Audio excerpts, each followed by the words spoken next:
Alhamdulillah, dominasi JDT lonjak saham 3 pemain Malaysia buat TMJ bangga. Tetapi sebelum meneruskan perbincangan, jangan lupa subscribe, like dan share channel ini supaya anda tidak terlepas sebarang maklumat tentang pasukan kebangsaan dan Liga Malaysia setiap hari. Perkembangan positif pasukan bola sepak Johor Darul Ta'zim JDT menyaksikan 3 pemain tempatan menerima kesan yang cukup memberangsangkan dari sudut nilai pasarannya. Pasukan milik DYAM TMJ kini menjadi satu-satunya pasukan yang beraksi secara konsisten apabila tidak mencatatkan sebarang kekalahan dalam semua pertandingan musim ini. Gergasi Harimau Selatan juga berjaya mengetengahkan lebih ramai bakat muda ke dalam pasukan utama sekaligus memberi peluang untuk pemain tempatan menyinar. Perkara ini telah memberi kesan yang cukup luar biasa kepada kemajuan pemain JDT untuk terus memastikan persaingan pemain tempatan dan import berlangsung secara sihat.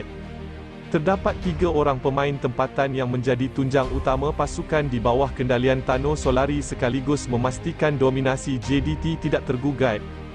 Bintang utama JDT pada musim 2023 iaitu Arif Aiman Hanafi terus mencatatkan perkembangan positif dalam arena bola sepak Malaysia. Pemain berusia 21 tahun itu kini menjadi pemain tempatan paling banyak menjaringkan gol bersama JDT iaitu 6 gol dan 10 bantuan gol dalam saingan Liga Super.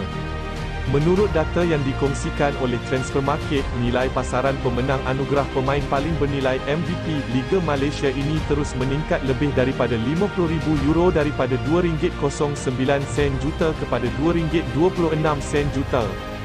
Seterusnya, 2 pemain yang mencatatkan lonjakan ketara iaitu penjaga gol JDT, Shehan Hazmi dan juga Feroz Baharudin sebanyak €75,000 bersamaan RM380,000.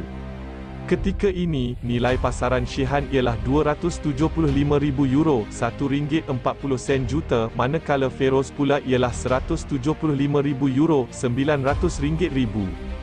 Antara muka lain yang turut mencatatkan peningkatan ialah perancang tengah berbakat Hong Wan RM1.13 juta, Matthew Davis RM2.09 juta dan Endrick RM1.40 juta. Nilai ini dijangka akan terus meningkat tak kala para pemain JDT bakal berjuang di pentas Liga Juara-Juara AFC ACL tidak lama lagi selepas mencipta fenomena musim lalu. Bagaimana pendapat kalian? Berikan komen kalian di kolom komentar. Terima kasih.